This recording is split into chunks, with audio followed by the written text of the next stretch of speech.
지금 대림절의 기간을 보내고 있습니다. 세상의 기준으로는 지금이 연말에 해당하지만 교회력을 기준으로 하자면 이미 새해가 시작되었습니다.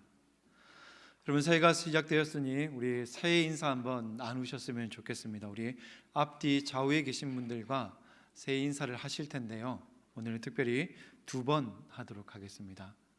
이렇게 인사 한번 하면 좋겠습니다. 마란아타. 두 번째는 이렇게 인사해 볼까요? 마라나타. 무슨 뜻인지 다 아시죠, 여러분? 오늘 본문 22절 말씀을 보면 이런 구절이 있습니다. 우리 주여 오시옵소서라고 되어 있는 이 문장이 아람어로는 마라나타에 해당하는 그런 문장입니다. 마라나타라고 하는 이 단어는 주님을 뜻하는 마르라고 하는 단어와 오다라고 하는 아타라고 하는 단어가 합쳐진 그런 단어입니다. 그런데 이 단어는 우리가 어떻게 띄어 읽기를 하느냐에 따라서 발음도 달라지고 의미도 조금 차이가 생깁니다. 우리가 조금 전에 인사할 때에 첫 번째 마란아타라고 인사를 했습니다. 이렇게 하면 그 뜻은 우리 주님이 오셨습니다가 됩니다. 우리가 두 번째 인사할 때 뭐라고 하셨죠? 기억력 좋으시네요. 마라나타라고 이렇게 인사했는데, 이렇게 하면 우리 주여 오시옵소서, 우리에게 익숙한 표현대로 하자면은 주 예수여 오시옵소서라고 하는 그런 의미가 됩니다. 여러분, 초대교회 성도들은 서로에게 이 두 가지의 의미를 담아서 인사를 하고 안부를 물었습니다. 인사가 대단한 거냐 하시겠지만, 사실 인사말 한마디 안에도 그 시대의 여러 가지 상황들이 반영되어 있습니다. 우리가 흔히 인사할 때에 안녕하세요라고 인사를 하지요.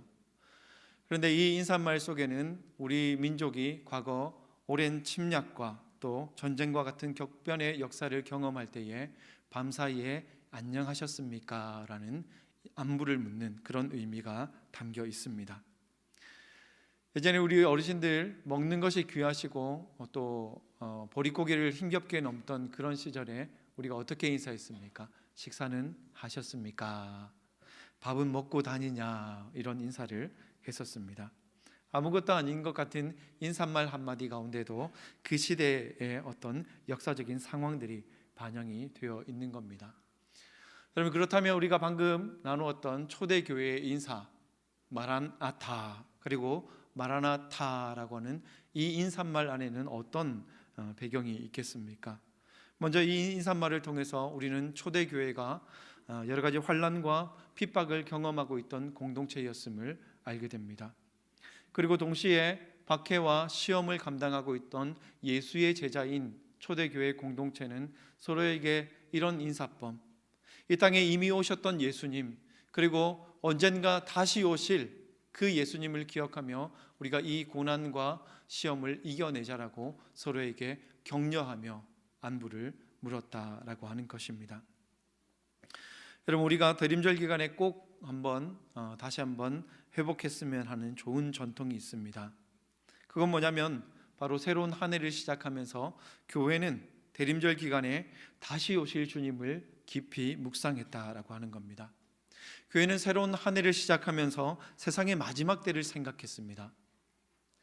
새해 아침에 떠오르는 그 일출을 바라보면서 시간의 종말을 묵상했다라는 것입니다.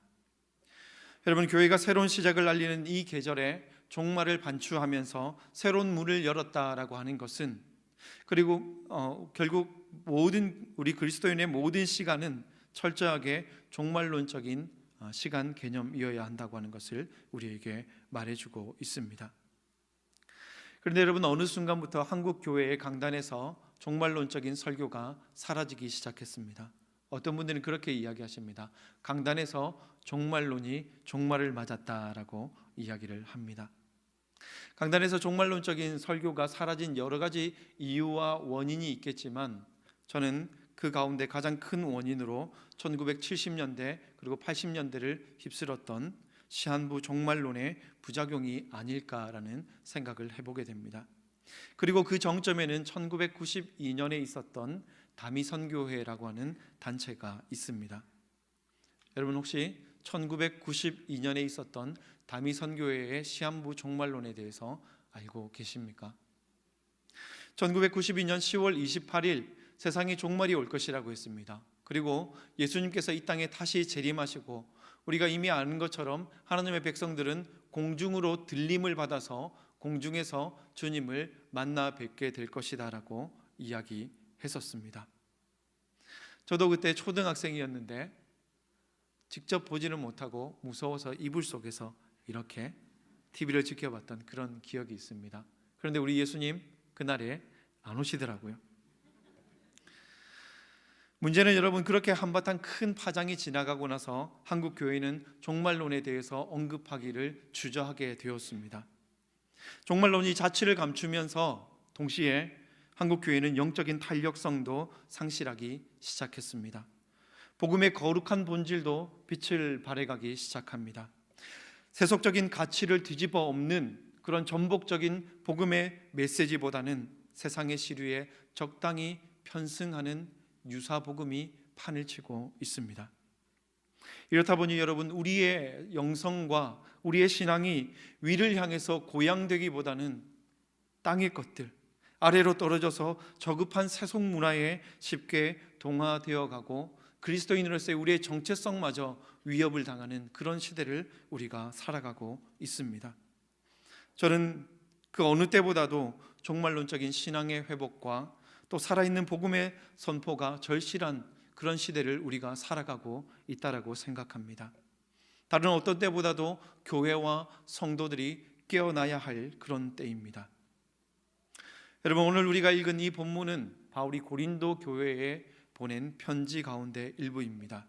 바울은 소아시아와 유럽의 여러 지역에 복음을 전했습니다. 바울이 복음을 전하는 곳들마다 복음을 듣고 하나님 앞에 나오는 하나님 백성의 공동체가 태어났습니다. 그런데 이제 막 태어난 갓난아기와 같은 신생교회에 여러 가지 위협과 또 어려움들이 참 많이 있었습니다. 그래서 바울은 그런 교회에 어려움이 있을 때마다, 어떤 위로와 권면이 필요할 때마다, 그리고 신학적인 요청이 있을 때마다 많은 편지를 썼습니다. 여러분 어떻습니까? 여러분 혹시 편지 쓰는 거 좋아하시나요? 저희 아내가 저에게 꼭 받고 싶어하는 선물 한 가지가 있습니다. 뭔지 아십니까? 뭘까요? 네, 손편지입니다. 생각해 보면 대단한 것도 아니고 많은 시간이 걸리는 것도 아닌데 참 이게 이상하게 잘 되지가 않습니다. 그냥 한 문장으로 감동을 시키고 싶어서 그런지 첫 문장을 써내려가는 것이 쉽지가 않습니다. 그런데 바울은 이 고린도 교회를 향해서 참 장문의 편지를 기록했습니다. 참으로 다양한 주제를 다루고 있습니다. 우상에게 드린 음식을 먹어도 되는지 말아야 되는지, 그리고 부끄럽지만 교회 안에 음행이라고 하는 그런 사건들도 있었다고 하고요. 심지어 교인들끼리 세상의 법정에 서로를 소송하는 그런 일들도 있었다고 합니다. 그리고 중요한 성만찬에 관한 주제, 예배의 질서에 관한 말씀, 하나님이 우리에게 주신 이 놀라운 은사들을 어떻게 선용하면 좋을지에 관한 지혜로운 말씀들, 그리고 가장 중요한 교리 가운데 하나인 부활에 대해서도 다양한 주제를 말해주고 있습니다. 오늘 본문이 속한 16장은 이 고린도 교회에 보낸 편지의 마지막 장입니다. 우리 특별히 고린도전서 16장 18절 말씀을 세 번역으로 제가 한번 읽어드리겠습니다. 이 사람들은 나의 마음과 여러분의 마음에 생기를 불어넣어 주었습니다. 여러분은 이런 사람들을 알아주어야 합니다. 어떻습니까 여러분? 편지가 참 훈훈하게 마무리되고 있습니다. 우리의 마음까지도 따뜻하게 데펴주는 그런 말들입니다.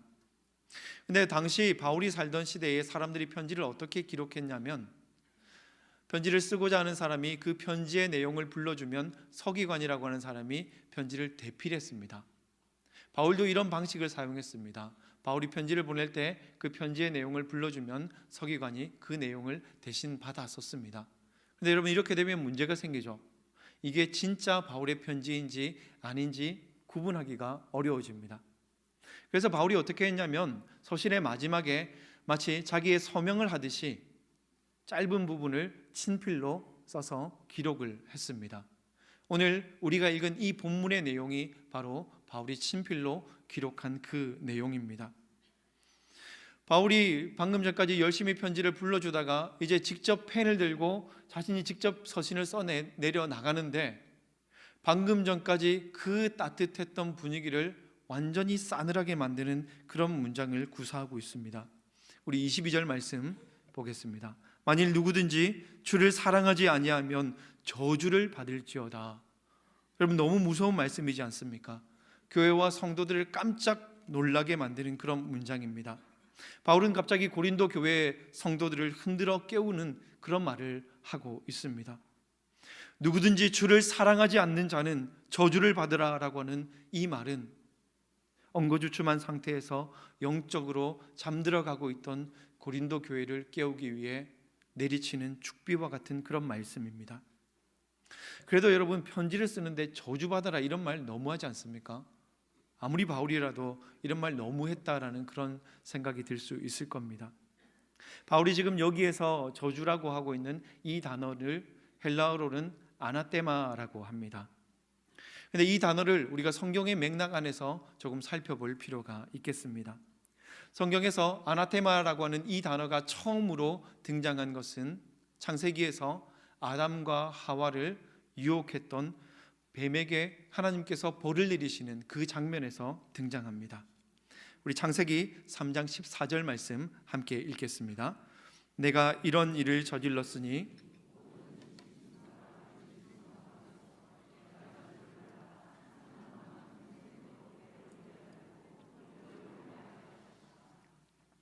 이어서 저주받은 땅은 엉겅퀴를 내기 시작했고 땀을 흘려야만 결과를 낼 수 있는 그런 상태로 변하게 됩니다. 그리고 이후에 동생을 죽였던 가인에게도 저주라고 하는 단어가 사용됩니다. 가인은 이때부터 사람들에게서 떠나서 소속감을 잃은 채 세상을 떠도는 그런 삶을 살아가게 됩니다. 여러분, 저는 이런 맥락 안에서 이 아나테마라고 하는 단어는 누군가에게 어떤 나쁜 일이 생겼으면 좋겠다라고 간절하게 비는 마음의 소원이 아니라 본래적인 기능과 가능성에서 멀어져 있는 그런 상태를 설명하는 단어라고 생각합니다. 요한복음에서는 뭐라고 얘기합니까? 믿지 않는 사람은 그 상태로 머물러 있는 것이 이미 심판을 받았다라고 말씀했습니다. 그래서 예수를 사랑하지 않는 자는 저주를 받을지어다라는 이 바울의 말은 우리가 예수를 사랑하지 않는 그 상태로 머물러 있는 것이 이미 하나님의 심판 가운데 있는 것이다라는 의미로 생각해 볼 수 있겠습니다. 여러분, 영적으로 잠들어 가던 고린도 교회를 화들짝 놀라게 만들었던 바울의 이 말, 이 외침은 종말론적인 선포가 사라져가면서 언제부턴가 주님과 세상 사이에서 적당히 양다리를 걸치며 살아가는 이 시대의 교회와 성도들을 깨우는 경종의 목소리입니다. 그렇다면 여러분, 우리가 깨어서 살아가고 싶은데 어떻게 하는 것이 좋겠습니까? 다시 오실 그 주님을 바라보며 살아가는 삶의 모양은 어떤 모양이겠습니까? 저는 요즘 우리가 새벽마다 묵상하고 있는 요한계시록의 말씀을 통해서 초대교회 성도들이 마라나타의 신앙을 붙잡고 살아갔던 그 삶의 모습을 엿볼 수 있었습니다. 여러분, 요한계시록 말씀 묵상하시면서 은혜 많이 받고 계시죠? 예. 특별히 지난 주간 우리가 묵상했던 말씀 가운데 요한계시록 12장과 13장의 내용 잘 기억하고 계시죠?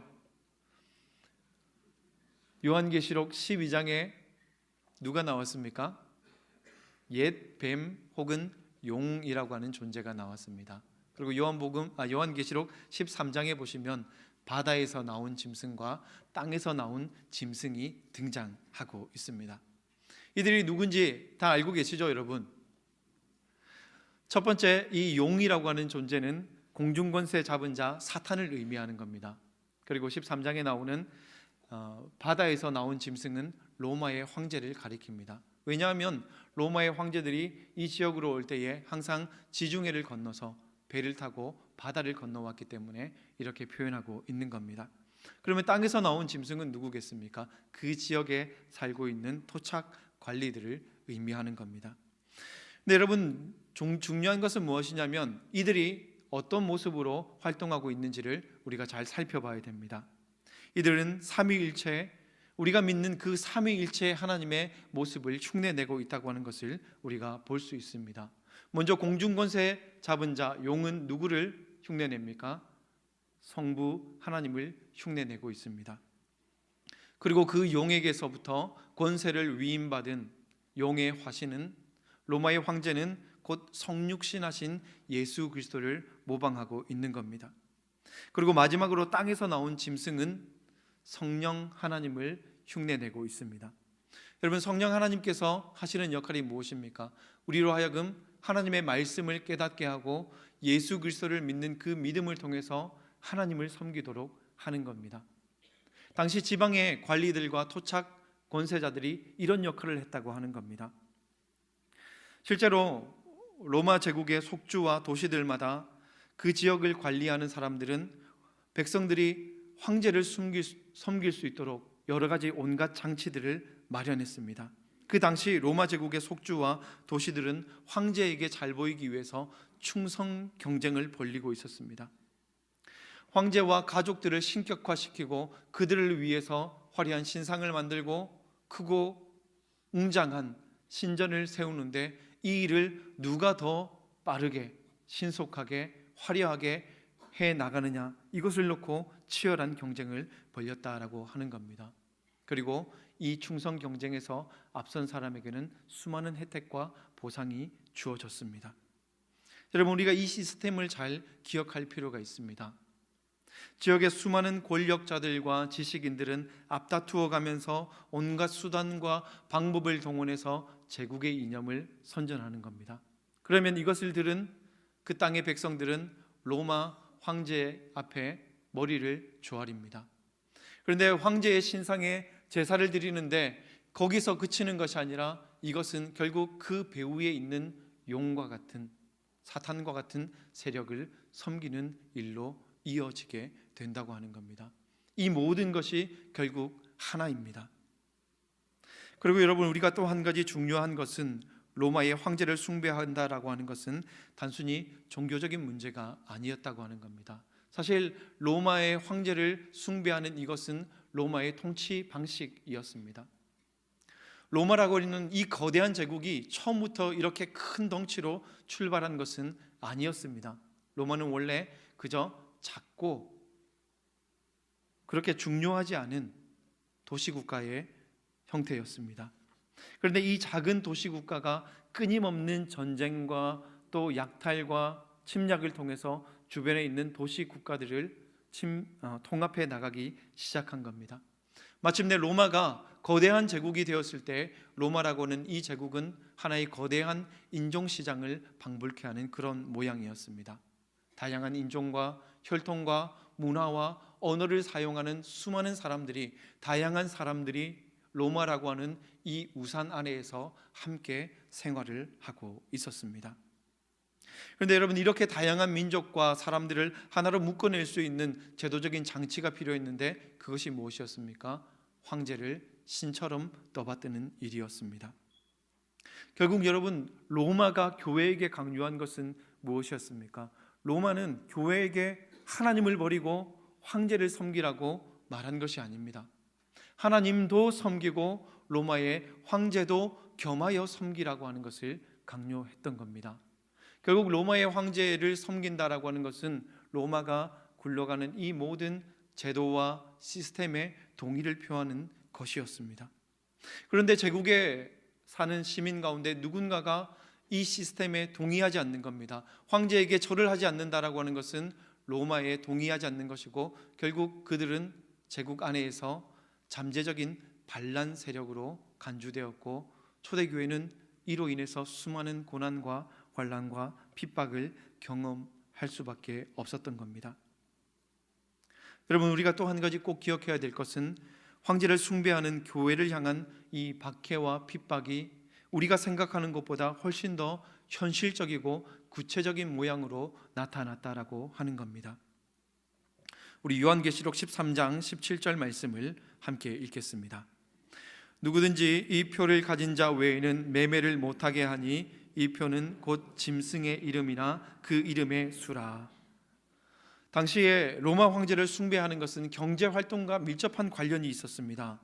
황제 숭배에 참여하지 않는 사람들은 시장에서 물건을 팔거나 살 수가 없었습니다. 상인연합회에 소속되어 있는 사람이라 할지라도 황제에게 절을 하지 않으면 퇴출을 당했습니다. 그 정도로 황제를 섬기는 이 일은 그 사회 전반에 있어서 뿌리를 깊이 내리고 있었습니다. 황제를 숭배하는 자들, 오직 황제를 따르는 그들에게만 짐승의 표, 오늘날로 치자면 영업권 같은 것이 주어졌고 그 사람들만 시장에 참여해서 경제적인 이익을 얻을 수가 있었습니다. 당연히 황제 숭배를 거부하는 그리스도인들은 시장에 참여할 수가 없었고 경제적인 활동을 할 수 없었기 때문에 점점 더 빈궁한 삶을 살 수밖에 없었습니다. 그리고 심한 경우에는 목숨을 잃기도 했습니다. 여러분, 이것이 계시록을 통해서 우리가 살펴볼 수 있는 초대교회와 성도들의 상황이었습니다. 그렇다면 여러분, 오늘 이 시대는 어떻습니까? 우리가 살아가고 있는 이 시대는 어떤 모습입니까? 저는 요한계시록에서 말하는 그 용은 우리 시대의 mammon이라고 하는 이름으로 활동하고 있다고 생각합니다. 용의 화신이었던 황제의 신상은 이제 돈과 상품이라고 하는 모습으로 진열되어 있습니다.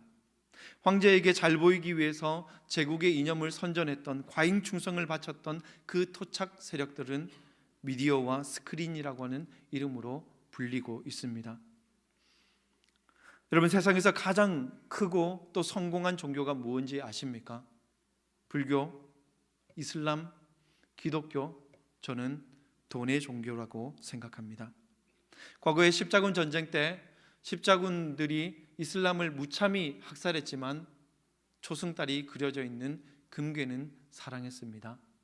오늘날 IS나 혹은 중국이나 북한이라고 하는 나라일지라도 미국은 미워하지만 미국이 찍어내는 달러는 사랑합니다.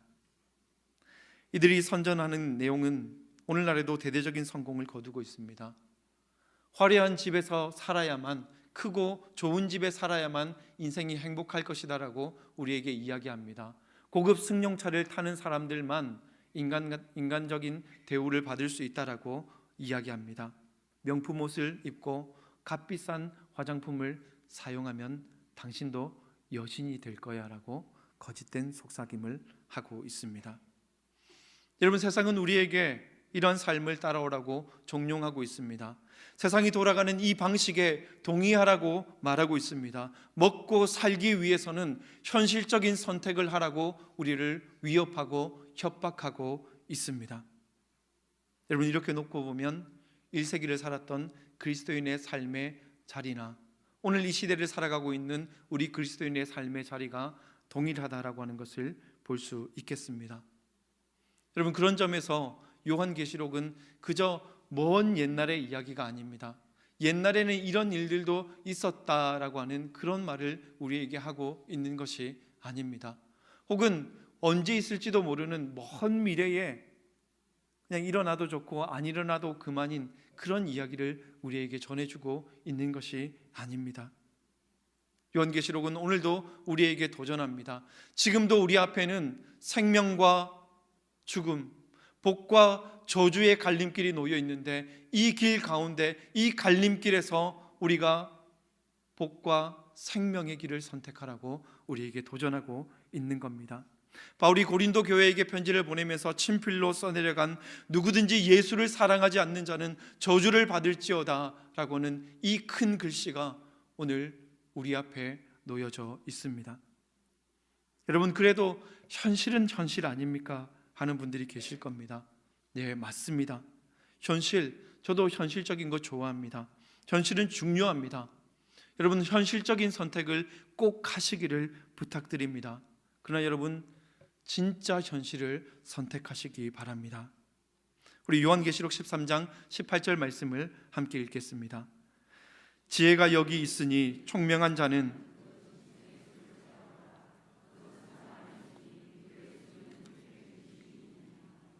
네, 여기에 그 유명한 666이 등장하고 있습니다. 결론부터 말씀드리면 여기서 말하는 666은 로마의 황제였던 네로를 가리키는 겁니다. 어떤 학자들은 도미티아누스 황제라고 하는 분들도 있습니다. 우리 한글과 다르게 여러분 영어나 히브리어 같은 언어는 문자이면서 동시에 숫자적인 기능도 가지고 있습니다. 이 로마 황제였던 네로의 이름을 히브리어 알파벳으로 기록한 다음에 그 숫자를 합치면 정확하게 666이 됩니다. 그런데 여러분, 여기는 또 다른 한 가지 숨겨진 비밀이 있습니다. 우리가 요한계시록을 잘하기 위해서는 산수를 잘해야 됩니다. 숫자를 좀 배워야 됩니다. 왜냐하면 고대 사람들은 이 숫자 안에 우주와 인간 세계의 비밀을 풀어낼 수 있는 그런 능력이 있다라고 믿었기 때문입니다. 여러분, 고대 사람들에게 있어서 3과 7이라고 하는 숫자는 완전이라고 하는 의미가 있었습니다. 그래서 요한계시록 읽어보시면 어떤 숫자가 자주 등장합니까? 혹시 7이라고 하는 숫자 자주 보신 기억이 있습니까? 기억이 안 나십니까? 요한계시록에 보면 7이라고 하는 숫자가 자주 등장합니다. 7인, 7금대접, 7나팔. 이제 기억나십니까? 네. 왜 하필 7이냐 생각해 보신 적 없으십니까, 여러분? 왜 하필 7이냐? 7이 완전이라고 하는 뜻을 가지고 있기 때문입니다. 그래서 7가지 환난과 재앙은 완전한 심판을 의미하는 것입니다. 중요한 것은 여러분 3과 7이라고 하는 숫자는 완전이라고 하는 의미가 있다고 합니다. 그러면 여러분 퀴즈를 하나 내겠습니다. 숫자 777 하면 이거는 어떤 의미가 되겠습니까? 777 하면 여러분 뭐가 생각나십니까? 네, 이상한 거 생각하시면 안 됩니다, 여러분. 777 완전한 숫자 7이 3번 반복되었으니까 이거는 굳이 번역해 보면 완전히 완벽하다라는 그런 뜻으로 풀이할 수 있겠습니다. 근데 문제는 뭐예요, 여러분? 요한계시록은 로마의 황제를 777이라 하지 않고 666이라고 했다고 하는 겁니다. 우리가 6의 의미만 하나 더 알면 좋겠습니다. 6은 어떤 숫자입니까? 완전수 7에서 1이 모자란, 하나가 모자란 숫자입니다. 그래서 6은 불완전이라고 하는 뜻이 있습니다. 그런데 불완전하다는 의미의 6이 3번이나 반복되었으니까 666은 무슨 뜻이 되겠습니까? 666은 완전히 불완전하다, 가짜다, 짝퉁이다라는 의미를 가지고 있는 겁니다. 여러분, 우리 여성분들 명품 가방 하나씩 들고 다니시잖아요. 근데 이게 진짜인지 가짜인지 구분이 잘 안 되죠. 언제 알 수 있습니까? 갑자기 비가 오는 날 가방으로 머리를 가리면 이건 가짜고 얼른 품에 안으면 이건 진짜입니다. 여러분, 평소에는 이게 진짜인지 가짜인지 구분하기 어렵습니다. 그런데 결정적인 순간이 오면 분명하게 나타나게 된다라고 하는 겁니다. 666이 말하는 것은 무엇입니까? 지금 세상의 주인이라고 선전하고 있는 네로와 같은 로마의 황제들은 가짜라고 하는 것을 말해주고 있는 겁니다. 이들은 완전한 모조품, 우리 하나님의 신성을 모독하는 짝퉁이라고 하는 것을 말해주고 있는 겁니다. 지금 우리 눈앞에 보여지는 이 로마라고 하는 현실은 하나님 나라와 비교해 볼 때 가짜라고 하는 것을 말해주고 있는 겁니다. 여러분, 초대교회 성도들은 로마라고 하는 그 현실 앞에서 한치의 흔들림도 망설임도 없는 그런 사람들이었겠습니까? 단 한 번의 갈등도 없이 그냥 믿음의 길을 선택해낼 수 있는 그런 초인적인 사람들의 공동체였을까요? 계시록을 자세히 살펴보시면 초대교회도 현실적인 선택을 해야 한다라고 하는 주장이 있었다라고 하는 것을 발견할 수 있습니다. 일단은 우리가 살아남아야 교회도 있고 하나님도 있는 것 아니냐는 그런 목소리도 분명히 교회 안에 있었다라고 하는 겁니다.